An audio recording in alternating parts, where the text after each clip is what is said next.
Brother Roland, it don't stop, man. You got some real big things coming down the pike. You got your man Ed right here with you. You know, you care to divulge what we're going to be stepping into tonight and the reason why we're here? We are here primarily to talk about Superior Renaissance, brother. Yeah. Superior Renaissance comprises an area in Cleveland called Superior Renaissance, talking about from 105 on Superior down to 125th on Superior, a 20-block strip. You know, we want to turn it into our own enterprise. That's and right. Our own community, just like the Italians got Murray here. The Asians got Asian Plaza down on Payne and 30th. Right. The Irish got Cam's Corner. The Greeks got Tremont. And even the alphabet groups, they got Detroit. Wow, beautiful. So we are talking about Superior Renaissance. And primarily we want to own this territory, this area, the 20 block, so it can exhibit who and what we are. That's right. In other words, our culture, our art, our music, right? Right. I mean, everything that represents our culture, our way of life, our food, our dress, you know, everything, our art. So therefore, when you come in this community, then you will see yourself. Right. And you can come back to yourself, and you can be able to appreciate who you are in your community. Right. Just like the Italian, when they go to Murray Hill, that's all Italian. Own and operate it. Operate on their rules and laws and their guidance in their direction. Nobody knows that either. Right. Nobody mad. I ain't mad. I ain't mad at you. But our problem is that we don't have a particular area. We scatter throughout the city. So if I go on Lee and Miles, nothing. Broadway and Union, nothing. And if I go like Buckeye, Kinsman, nothing. I go on St. Clair, nothing. But on 105 on Superior from 105 to 125th, we had history. We had the black nationalists in there. If I was wrong, wasn't it a Renaissance? Because I was hearing that term before. Right. Renaissance. Is right. that true? Yeah, Renaissance means renewal or rebirth. Okay. Right. You heard about the European Renaissance, you know.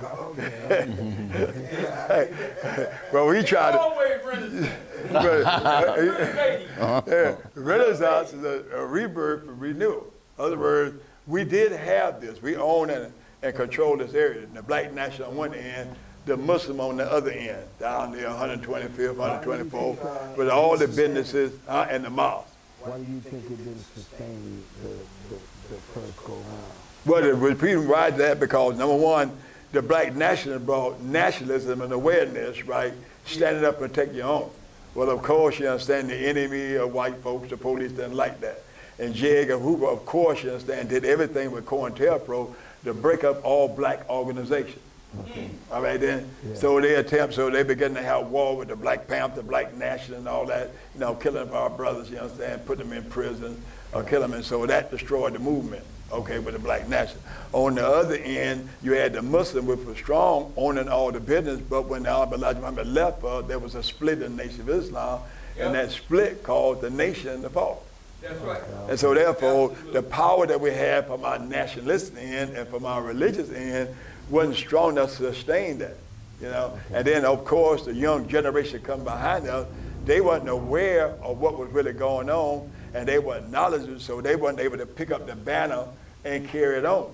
Do you think that's when foreigners moved in and took to their earnings? Oh yeah, of course, you understand, when you use your ability to maintain and control your community and support your community, that others come in.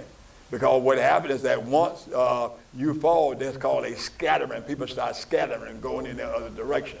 When you're together, you become unified, and you come locked into one area. But then we scattered, then we left the area, then now you got vacant lots, you got vacant lands, you got vacant property. And of course, you understand, when you have that, the government want to make money because when some people come in and set up business, they get land tax, they get the building tax, they get the business tax within the building, right? And then when you hire an employee, you get the employee tax. And then when the employee guy take your earnings and buy wine, whiskey, beer, cigarette, you get taxed. So it's an enterprise. And so what happened is that the government need to make money, the city money, because that go in their general fund, and their general fund is used to pay, you know, the employees to run the city, to run the government. So therefore, anytime any land is vacant, you know what I mean, or any business go, then the government or the city official go out and solicit people to come build in the community, move in our community, open business in our community because that's how they make their money. And so therefore that opportunity come and people got money and we gone, we the protected, we gone. And they come in and all of a sudden they get a stronghold. And once they get a stronghold, then they start owning and controlling the community. And then as a result, you understand, then we now become servants to people, that are foreigners when we was owners ourselves.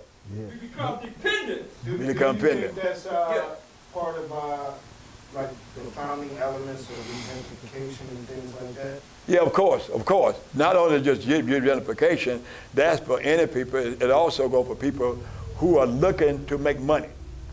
Because America is supposed to be the land of opportunity. Right. So in order to make money, you understand, you got to first start with some land. Right. All right then? Then when you start with the land, you got to start with a building on the land, right? Right. Now, from the land, I can get products out of the earth and grow it myself and sell it. You know what I mean? Or I can buy it from other areas, you understand, and product, but I need somewhere to house that, the product, until the consumer comes and buy it. Right. You see what I'm saying now? And this consumer, which is black, you understand, finance all these different ethnic groups.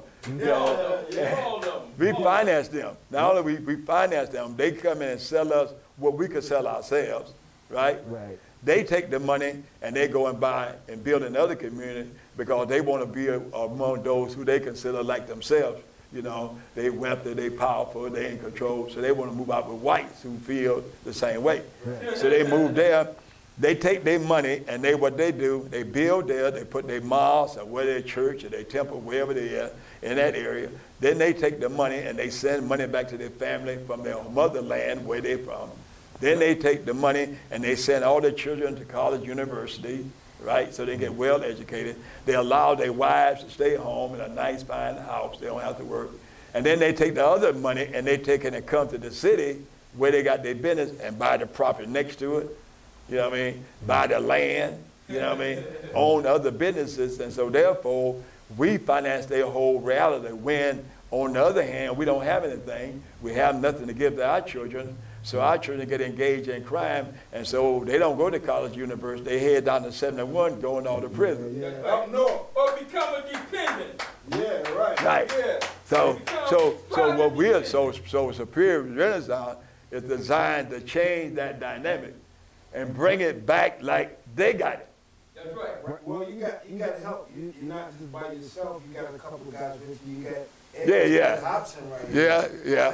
How you doing? How you doing? Now, what do you think about this whole Renaissance thing? I'm totally with economic empowerment for black people. It's just that simple. We have to get economically empowered, period. So I've been knowing Minister Roland about 25, 30 years. I first met him.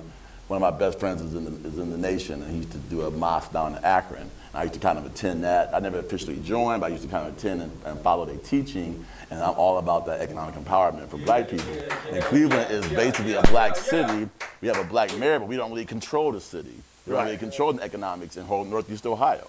And it's time that we do that. It's time that we start. Your background is My background is banking, minority business development for the state of Ohio, commercial banking at National City and Chase Bank, my own business. So I've been the last 30 years either in my own business or in corporate jobs and business finance and sales and then minority business development. I used to run a minority business incubator that we had in Akron, Ohio, where you could get an office space and get help with your business. I was only 23 years old when I was doing that. So I've been in this game for a long time, but we always have a problem with access to capital. So my business now is... Did that tick you off? You said you worked in the banks and you was in commercial development. When things would come across your table or you get privy to and you see things didn't work out for people of your likeness for whatever reason, Right. Did that fuel you? Yeah, I left banking to start my own company because what we do now, my company is help people raise capital. That's what I'm talking about.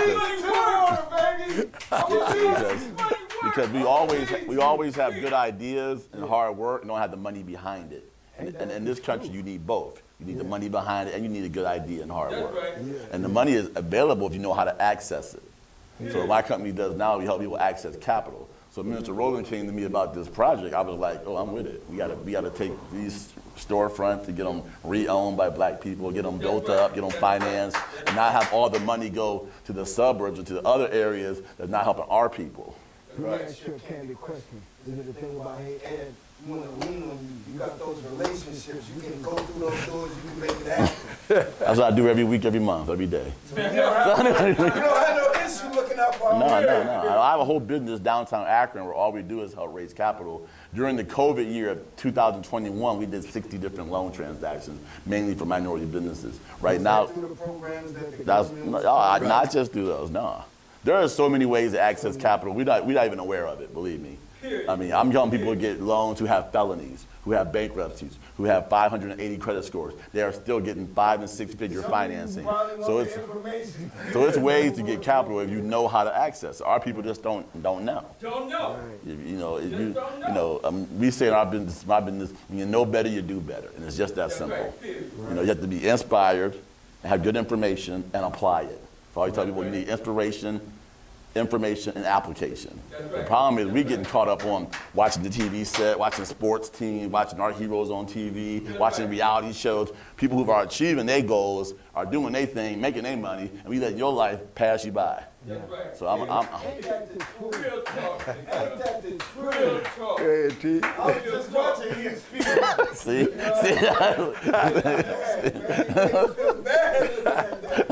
Just walk on by. That's the reality, and that's That is what the we have truth, to though, do. seriously. Like what Ed is saying, we have to get us on a serious note of ownership.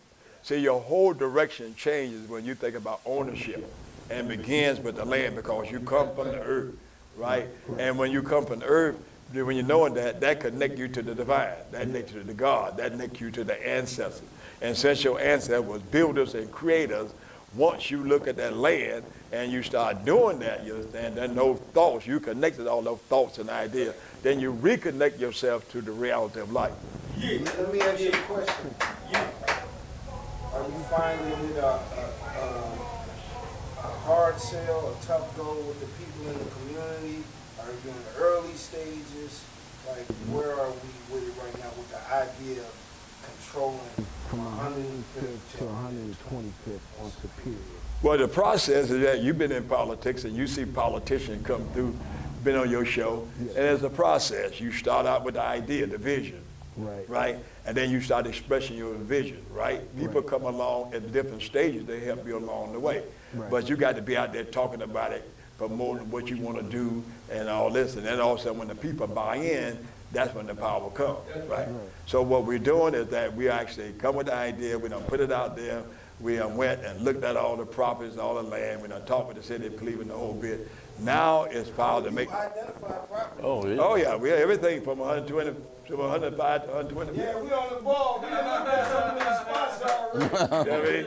Not only that, Player T, we went down to the public library, the main library, and got all the pictures on all the lots and all the property that's available on this strip. You know, how it was. Roland showed me a lot of that. Very historical. Historical. This place right here was wild. Right, yeah. And see, this need to be declared a historical zone. It's already an empowerment zone, but it's historical. Once it's historical, then it's mandated for the federal government, the state government, the county government, the city government to come in and help restore this, just like they did on Detroit, you know, on the west side. They declared these areas so funding come because what happened is that you are actually building a community. And that community, what you build, brings stability. So once you build a community, then you got the flow of money, you know what I mean? You got knowledge, people are learning from the community, and then it lessens crime and violence. Because in the community, it holds your religion, it holds your discipline, it holds your principle, it holds your self-worth. So when you walk in your community, your culture, so in your community already, you get right. There's a difference between if you put on regular clothes and go somewhere, you act away, but if you dress up and put on nice clothes, how you gonna act? A different totally way.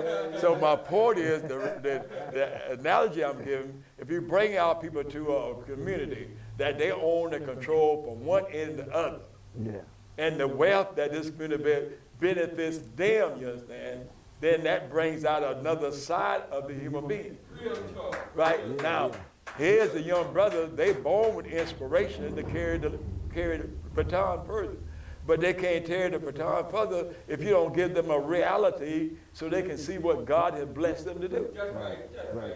They are born, each child is born to come help build your community, help build your nation, help develop your Some people. of y'all destroying though. Right. Well, hold that thought, brother. Yeah, okay then. We're gonna Go take a ahead. quick break. That's fine. We'll be right back in a minute. And I want to ask you, Yeah, you got it. you're into finance, you got this history in that. Is the plan possible? Are the conditions here to bring to fruition what we want to do? Oh yes. Oh yes. It's actually kind of late. Yeah, it's actually kind of late. It's actually kind of late. Yeah. He mentioned. Brother Roland mentioned that enterprise zone. That act makes you available for federal money called community development block grant money. Okay. That money's been around since the 90s. Okay. The enterprise zones have been around since Clinton. And we were accessing some of them. Some of the biggest hurdles to get? I can't repeat it enough. We just don't know. And we distracted. Because see, most black folks don't know what's available. If you don't know what's available, you just ask for vanilla or chocolate. You don't know it's strawberry, butter pecan, caramel, this, that, and all you know is rent to pay. It's get my hair and nails done. It's get my clothes. That's all they know is to buy some clothes, look like something instead of being somebody. Quit trying to look like somebody and actually be somebody. Actually invest in your future, actually build a legacy, own some property, and invest your money and get a return on your money. Don't just be consumers. So we get programmed to just be consumers. And that's some deep programming and conditioning that we got to break. One thing Minister Roland didn't mention is we meet every Tuesday over in the St. Clair area. Yeah. In Pam Hagler's building, and just talk about business and the ministry and keep that economic empowerment mindset going. You have to be on one accord. Minister Roland heads it up. Ernie meets there every week. I meet there every week typically, and we have about 10 more people that come. Every Tuesday, about 2 hours. Right. And these are the group of people. This is the foundational people who are helping us do this, get this going. Right. You got to, Long after they're gone. you have to be on one mental accord to move forward. Period. I'm thinking this direction, he's thinking this direction, it ain't gonna come together. Right. So we right now practice and laying our foundation, so once we lay the foundation strong, it'll be strong. Right. Do you seek help from other communities that have been at it a long time and have been successful at, executing? Yeah, well, what we're doing, we work with Black on Black Crime. Okay. We work with, Work with our own team. yeah, we're National Action Network. Okay. You know, work with Al Sharpton Group, Marcy McCoy, Art McCoy, Earnest Harris. We work with Ward 7 Democratic Party. Okay. We with Mike Sears, work with them. Work with several groups and talk to people. I got the A. Philip Randolph group that they're backing us. So and I've spoken many places, many meetings. In fact, about 3 weeks ago, I was with Belle Scott over there. Oh, yeah, great friend. I was over there, and they asked me to talk about Superior Renaissance. And Robert F. Kennedy said, Brother Muhammad, that's a good idea.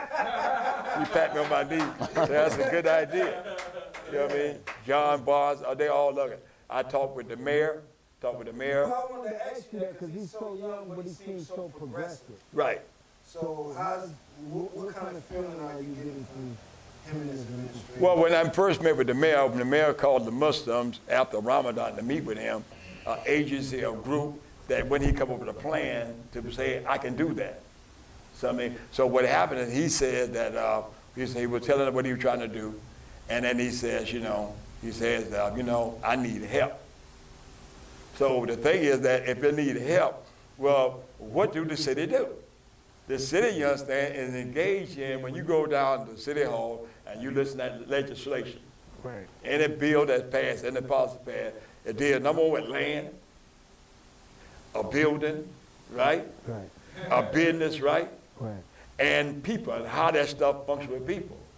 So the mayor is a businessman looking for ways, you understand, and out of that, you have to have, you talked about safety, talk about education, and economic development. Those are three things that because in a community to thrive, you got to have safety, you got to have education, people educated to do the right stuff, and you got to have money for economic development. That's what makes things work. So if you come into him and you ain't talking about land, Right. you ain't talking about nothing. Now, let me tell you something. Now we go to, he have these meetings with the preacher, right? Yeah. And the mayor lay out his plan, but the preacher asked, what did the meeting, the preacher asked, hey mayor, you gonna get us a golden corral in the city? Cause we got to go out to Brook.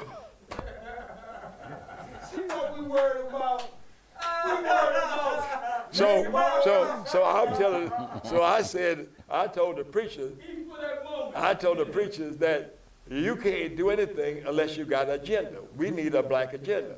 When the Arabs come to the mayor, they got an agenda. When the Jews come, they got an agenda. When the Irish come, they got an agenda.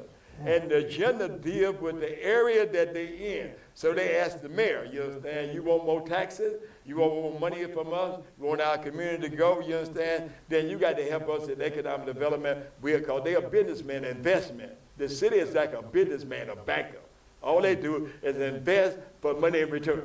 Exactly. That's all it is. So what they do, they go with their agenda, you know what I mean? And they try to get more land. That's all Cleveland Clinic do. That's all University Hospital. That's all Case Bus do. They get more land. Now you got more employees, you understand? You got more students coming to educate. The hospital get more land, building. You got more people getting sick, and they bringing in more money. So as a result of that, you understand, the city benefit. And then your security, your protection goes where the money's coming from. If you ain't produced no money in the city, you ain't getting that. So when Cleveland Clinic need the police, they got their own, they come. Yeah. When the Arabs need it, come. When you call it, you ain't produced no money. Yeah, you ain't produce no monies. They slow up. When the economic development come, you know what I mean? Where's your land at? Where's your building? Right. Where's your business? You don't get no money, so you don't benefit. Right. Let me ask you a question. In your planning Yeah. thus far, with everybody you've been meeting with, and what's been the biggest common goal of you all in the beginning process of this all? Like, what is it like you really want to stress, like, number one? On the agenda. Well, we want to express the idea about unity. So you can't do anything about unity. And then also, we're going to bring our common interests together. And right now, the condition of black people in, they're looking for this. They're looking for somebody to set this up because they know within self that this is the only thing going to bring us peace, joy. This ain't thing going to be us, give us power once again. The question in their mind, you understand, is who going to be bold enough to go out there and make it happen? That's right. Yeah. Who's gonna be bold enough to make it happen? Who? And, Who? and then the thing about it, you understand, and they're not going to tempt it. They want to see somebody else. So the leader has to step out. Those who see the vision, we have to make the sacrifice and step out so we can bring the reality to fruition. Now, I know to be a powerful movement, we're not worried about defeat or nothing like that, but have you encountered any friction to individuals that doesn't really want to see this happen for this community? No, not really, because we're in a state where people are yearning for that. They know that our very existence depends on that. If you walk in your community, you see the Arabs on everything. You walk in the community, you see you not getting protection. You walk in the community, you see you can't do anything. You work and see your young brothers, you understand, you don't have anything for them to do, so they create gangs. In the gangs, they killing one another. So everybody feel that pain, everybody feel that hurt. So that pain suggests I need freedom, I need justice, and I need equality. Right. So when you speak, so when you talk right here, you speak into this pain. You don't get no opposition. You just get doubt. That's right. Okay. No doubt Yeah, about you it. get that.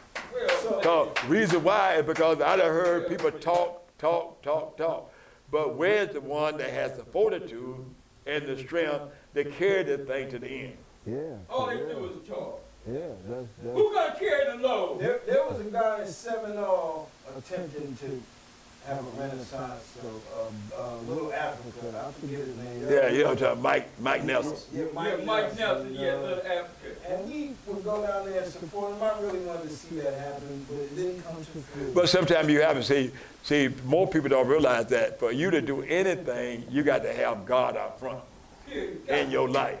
And you got to be guided by that power and that force. But when you go at it for money, or you go at it, for fame and fortune, or look big in people's eyes, then you always gonna fail because those are vain ideas, Yeah. and you ain't never make it. You know what I mean? Which means when you get money, you ain't gonna make it. So he got $500,000 from the empowerment zone. But what he did, he blew the money. What's his name? Mike Nelson. Yeah, the lady that gave him the money. Yeah, Miss Fannie Lewis. Fannie Lewis, yeah. Yeah. What about it? She gave him $500,000 for him to build it. Sure did. 500,000. Yeah. 500,000. From the empowerment zone. Yeah, as I said, these zones have been around, just accessing it, how you use it. Like this street right here, to me, Superior should be a source of jobs for young people and even more mature professionals instead of a bunch of storefront churches and raggedy buildings. Tell the truth. I mean, if autos, wasn't that an auto zone down there? Yeah. There was an auto zone down there. Rallies is still down there. Former Mills is still down there. Save Lot down there. So they did your marketing for you. You already know it's a good area. It's just that we don't have nothing for our kids in this area. They can't get jobs on this street. You don't. That Former Mills came from Detroit. Right. Yeah. Right. Right. So if your family can't make a homestead and give a close job for your kids, you're not going to stay here. You're not going to invest in the area.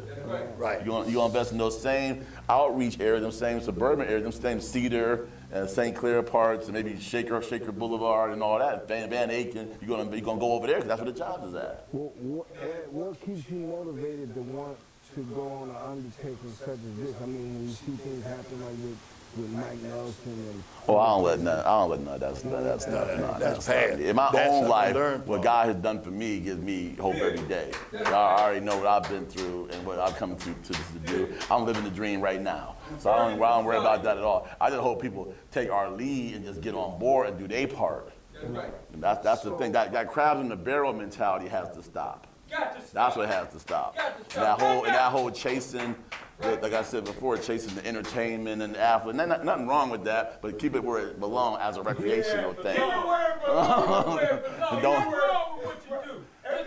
Don't make that the main thing. Don't waste 8 hours of your day watching that stuff and let your day pass by. Right. And then your years, because them days turn into weeks, and weeks turn into months, and months turn into years, and now you're 30, 40, 50, what you got to show for it.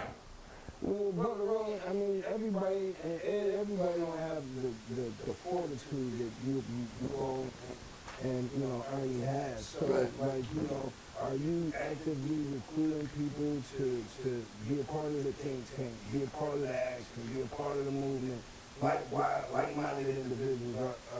Well, that's the purpose of our meetings, is to get people like-minded, because you can't do anything. If you just call people and people don't have an aim and purpose, you're not going anywhere. So people need to be educated in the focus of where you're trying to hit. So anything that don't start with a bunch of people. It starts with a small group. Start with one and a small group. The small group make it happen, and then other people come as supporters and workers. Right. You follow what I'm saying? It's that whole 80-20 rule. Right. So you've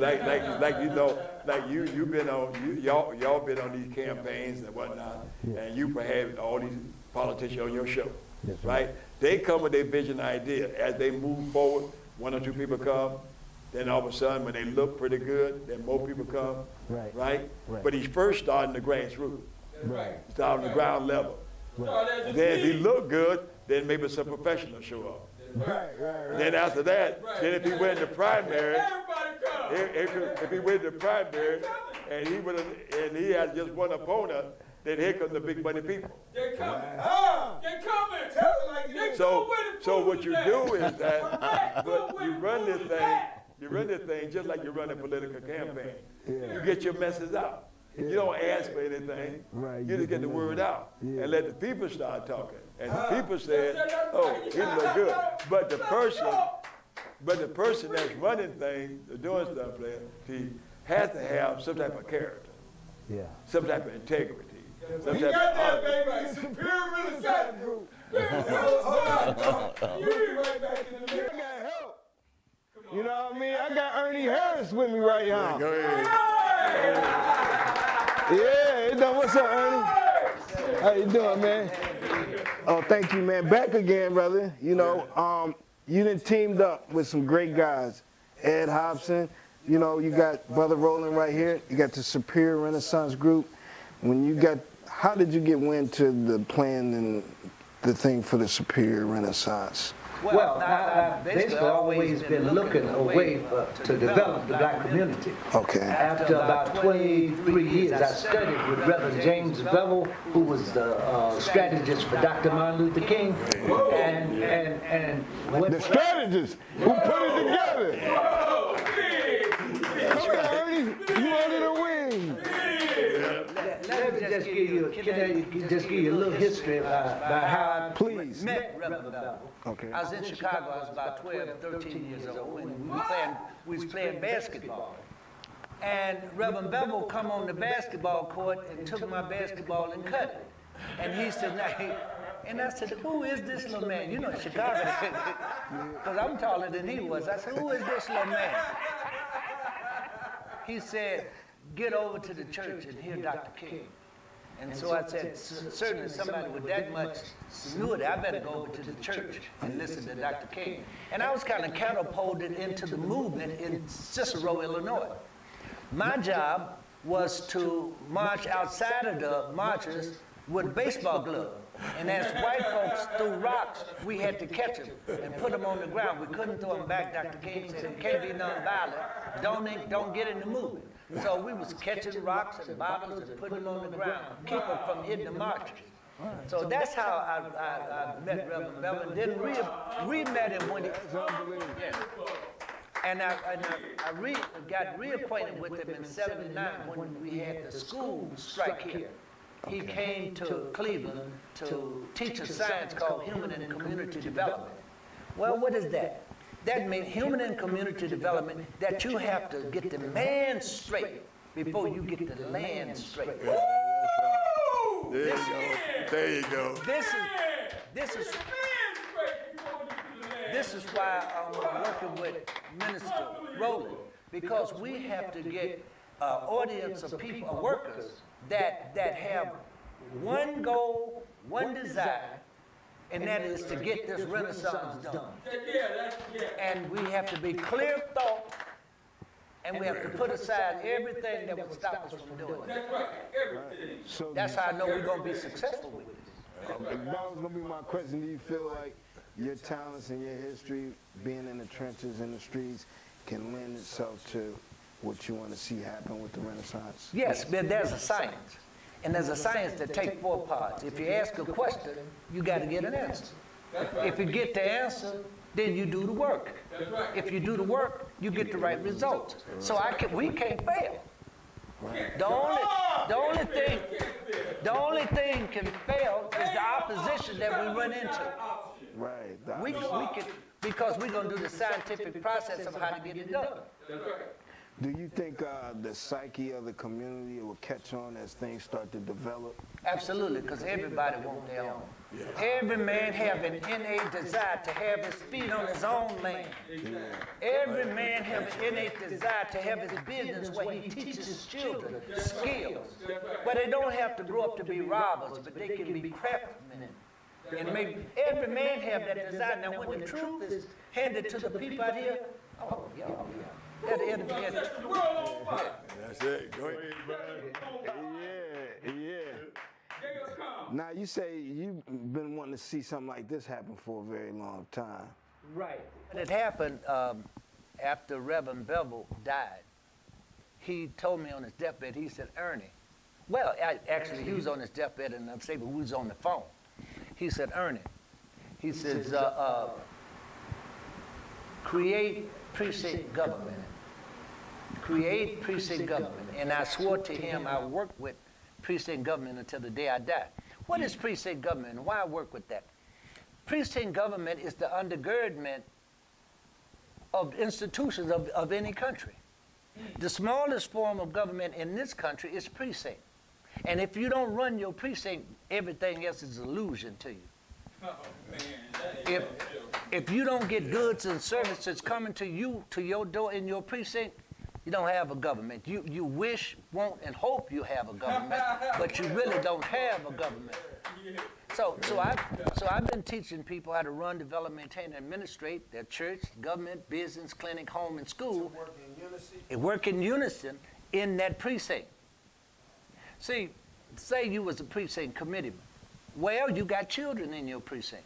those children, they have desires. They want Little League, they want Boy Scouts, they want all of these things that the little white kids want. What they want. But the precinct person, is their responsibility to develop these things for young people in their precinct. What if nothing develops? You're gonna be in the precinct. That's right. Yeah. You know what I mean? Yeah. Now, I was listening the other day, and I just want to just bring this out. And they were talking about kids stealing cars in Cleveland. They said they got a great just great crime thing, spree going around, they stealing cars. And I was telling the crowd, I said, do you know why people steal? Because they can't build. Do you know why people take? Because they can't make.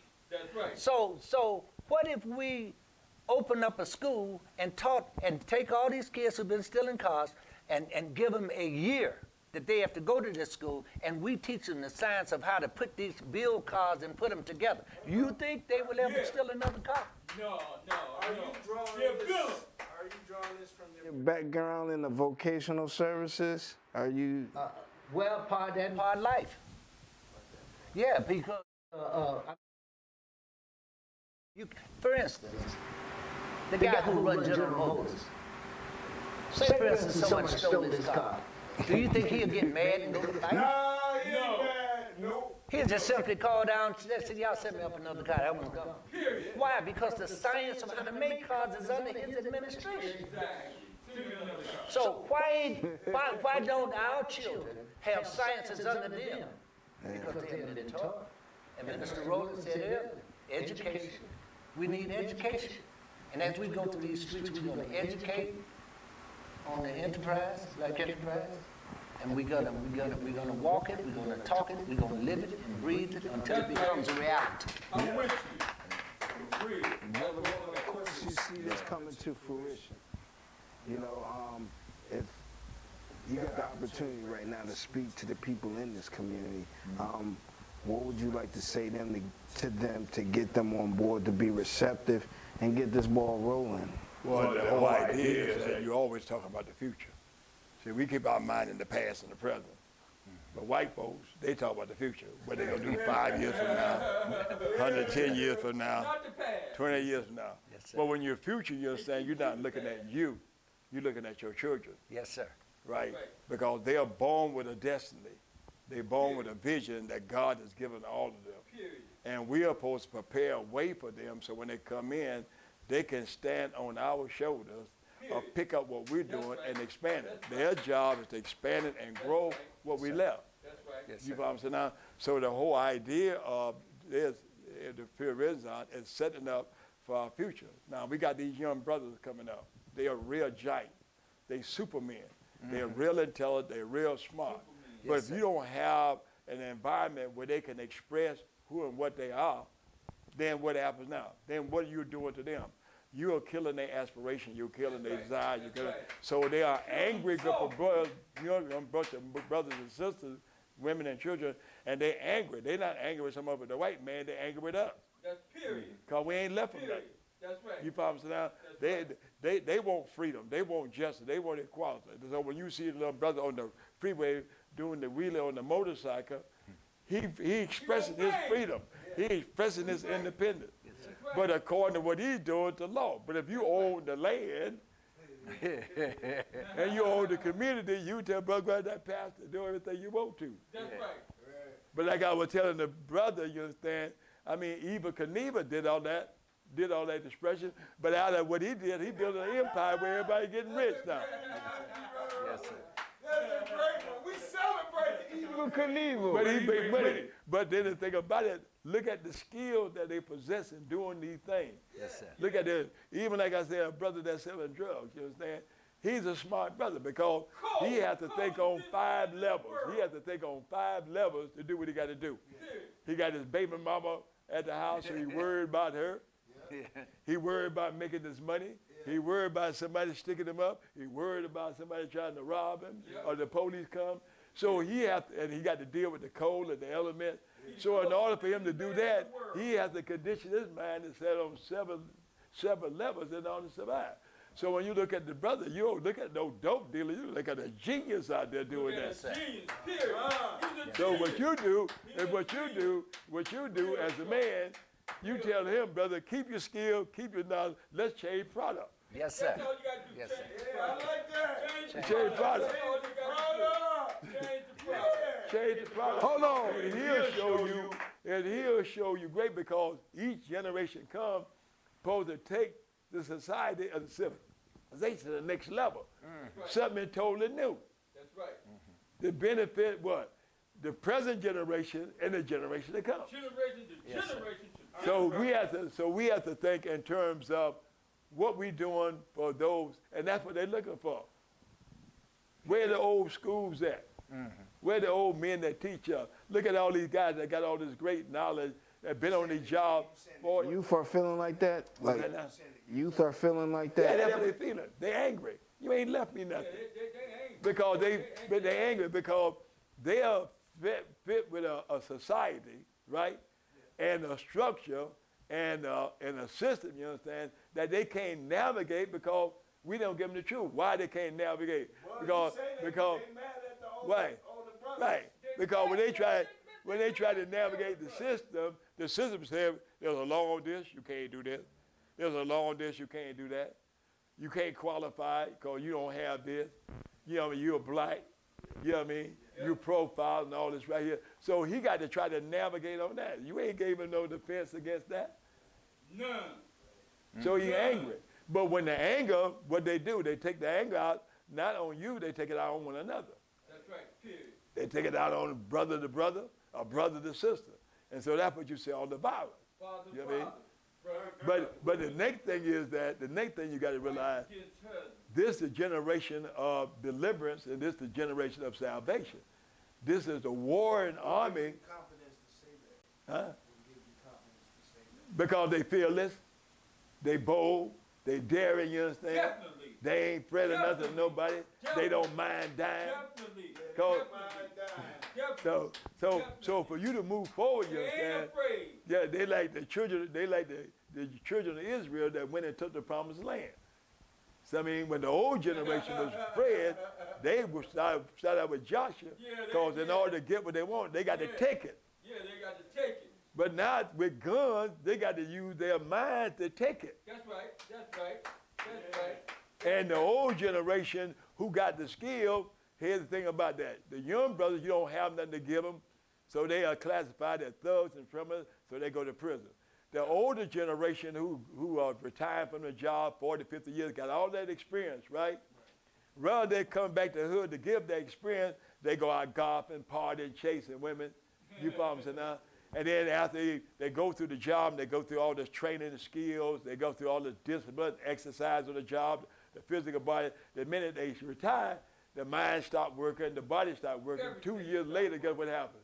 They dead. Yep. So now we're losing all that wealth of knowledge, and we're using our women. So in the middle, so at the beginning, we lose it, and at the end, we lose it. So we got to stop that. We create a community. We tell the brother, your duty is to come back here in our community and teach. That's right. Period. Real talk. Ernie, what do you think is the biggest detriment to that happening? Biggest detriment to, You know, What I'm talking about. To what, Go there. well, I think the biggest detriment is that enough of us don't get educated to pursue it and to correct it. The biggest detriment to anything is ignorance. And so when we convert, Well, I guess, how can we address it? We We can need talk more all day teachers. about what's happening. Right. How can we address those in your mind? We need Okay, teachers. okay. We need people to Well, that's stand the up. whole purpose of period renaissance. yeah, The yeah. men need to stand up. See, when a person has something, you could take two boys and you have them paint the building across the street. And when they paint that building, if another kid come along and write on it, they got trouble. They got trouble. Because Real these talk. kids done put Real their talk. energy into painting that building. It's something they can own, something they can Right. sit there and test out. My son, who's dead now, who was killed a couple of years ago, he taught me a great lesson. And I said, what's going on, Ru?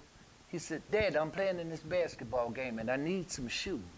I said, well, what kind of shoes you want? He said, I want those Michael Jordans. I said, well, you know I ain't gonna give you the money, but I give you an opportunity to work and make the money, and then if you make the money, you buy the shoes you want. So he painted 2 basements. I mean, you know, did a real good job. I paid him $250, $125 a basement, $250. Do you think he bought a pair of Jordans?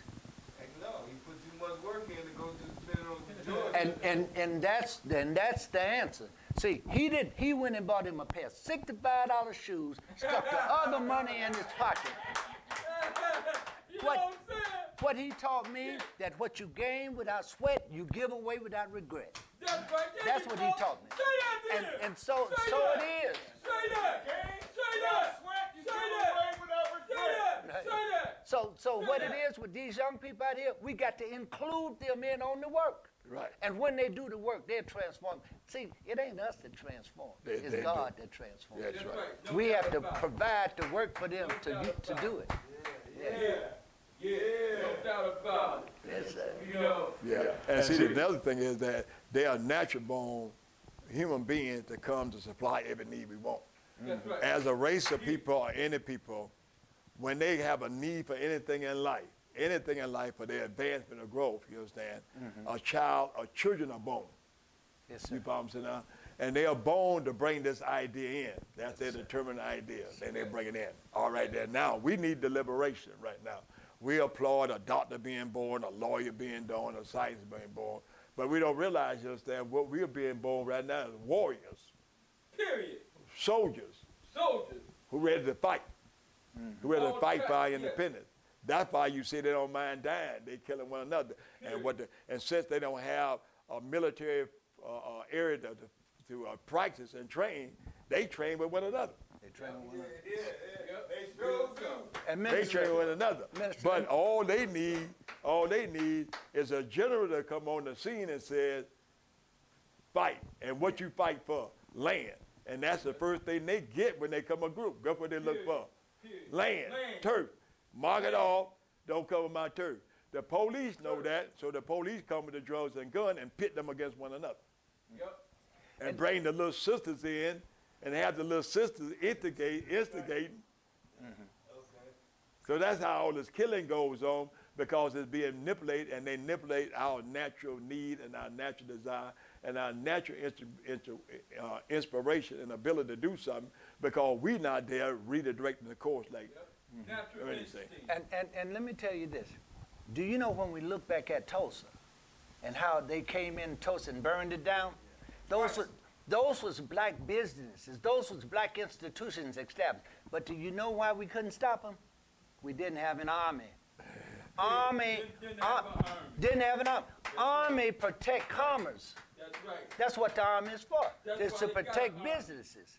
That's right. As they was explaining about businesses, army protect that and keep you from destroying. And these young men that's being born today, they are genetically coded to protect our business. That's right.